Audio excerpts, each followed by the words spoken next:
Bien, buenas tardes a todos ustedes. Es muy grato para mí estar el día de hoy aquí en esta ciudad tan linda. Muchísimas gracias por la invitación al Colegio de Contadores Públicos de Apurímac para estar una vez más en esta edición de Tributa 2009. Me han pedido que toque el tema de modificaciones tributarias del impuesto a la renta. Vamos a hablar de ello en función de todo aquello que se ha modificado para este año 2009, aquello que tenemos también pendiente de entrar en vigencia para el año 2010 y un breve resumen de algunas propuestas de modificación que se están presentando o que ya se han presentado a nivel de la Comisión de Economía del Congreso, a través del Comité Tributario de la Cámara de Comercio de Lima, de la cual pertenezco, este año 2009, algo relativo a los comprobantes de pago también que han sido modificados, algunos comentarios muy breves sobre libros y registros contables, en vista que el día de mañana tienen ustedes una reunión muy importante al respecto. Y como les decía, un tema de propuestas de modificaciones a la ley de renta para el ejercicio siguiente. Siguiente. Esto tiene un antecedente, no sé si ustedes recordarán, de que con el decreto legislativo 972 se modificó la ley de renta, la ley del impuesto a la renta, y que en el momento en que fue publicada trajo modificaciones para el 2008, para el 2009 y para el 2010. Este decreto legislativo 972 se publicó en el año 2007.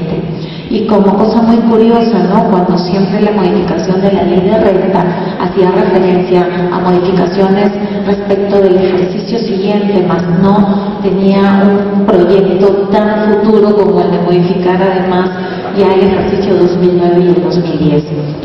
Este antecedente del decreto legislativo 972 se ve complementado con la ley 29306 y con la ley 29308, que fueron normas que se publicaron el año pasado, en diciembre de 2008. ¿Y cuál fue el antecedente de esto?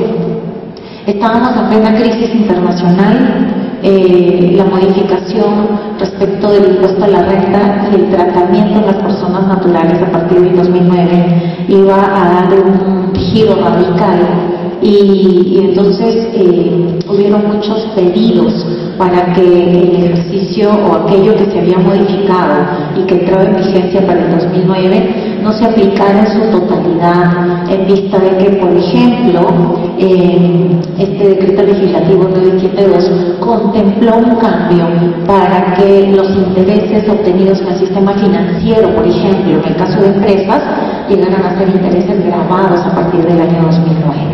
Dentro de todas las modificaciones había muchas que iban a perjudicar un poco a los contribuyentes y algunos que iban a mejorar radicalmente la posición tributaria de los contribuyentes, obviamente en detrimento de la recaudación tributaria.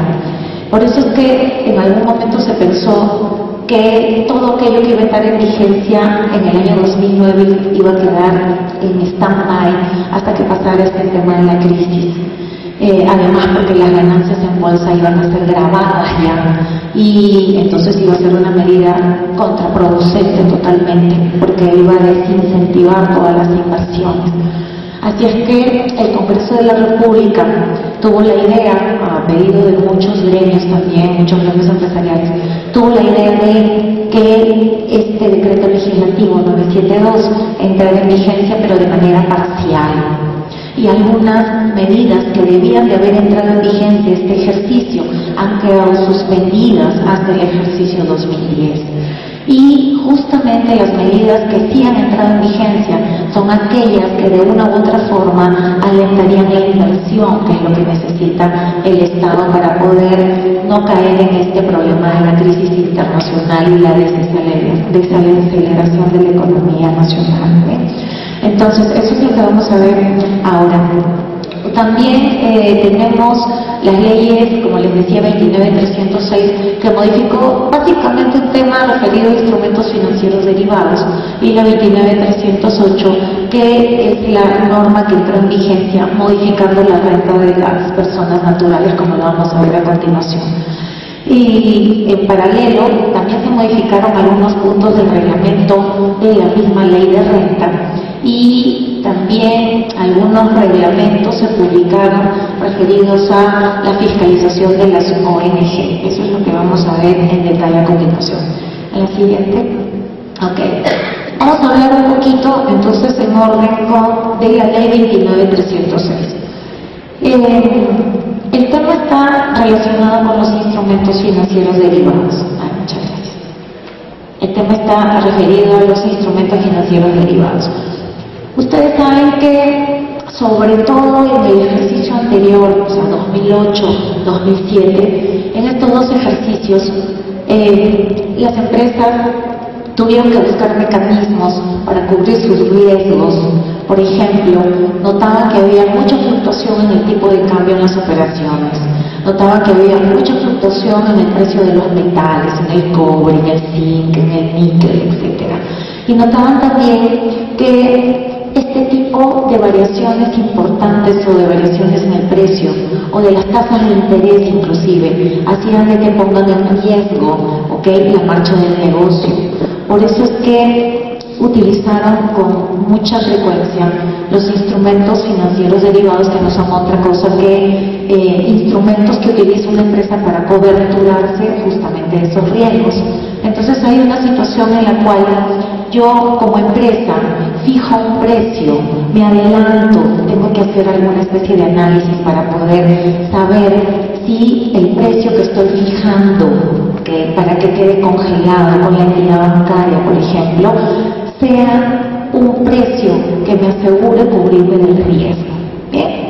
Entonces, este tema de contratar instrumentos financieros derivados puede originar, obviamente, que las empresas puedan incurrir o en ganancias o en pérdidas. Porque de repente, si yo fijo un tipo de cambio el día de hoy y digo que voy a contratar un derivado hasta el mes de noviembre del 2009, y yo me atrevo a fijar el tipo de cambio en 3 soles, si yo tengo obligaciones por pagar, las voy a fijar a este tipo de cambio. ¿Y qué es lo que estoy corriendo como riesgo?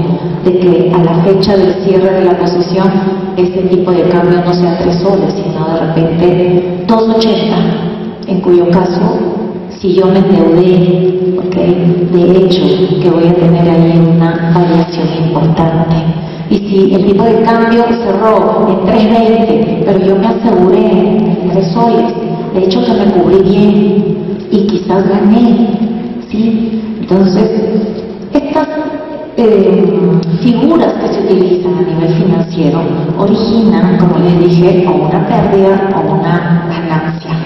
Algunas empresas perdían, y al momento de perder, lo que tenían que verificar es que esa pérdida solo podía ser deducible si es que yo como empresa probaba de que me había coberturado de un riesgo y que no lo había hecho con fines especulativos, ¿no? Y dentro de esa gama de normas que salieron en el 2007 y en el 2008, se contemplaba un concepto difícil de cumplir, que era el denominado ratio de eficacia.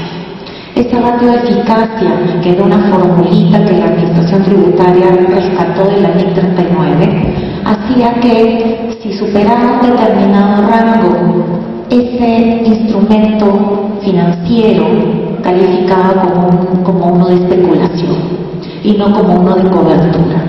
Y entonces las voces de protesta se escucharon a todo nivel, porque no necesariamente el hecho de excederme de ese ratio de eficacia convertía mi instrumento financiero en uno de especulación, porque tenía argumentos para probar que podía ser de cobertura.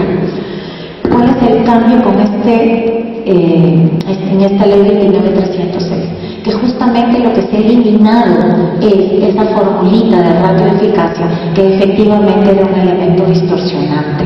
Lo que ahora ha quedado vigente es que la empresa igual tiene toda la obligación de sustentar que efectivamente contrató un instrumento financiero con fines de cobertura.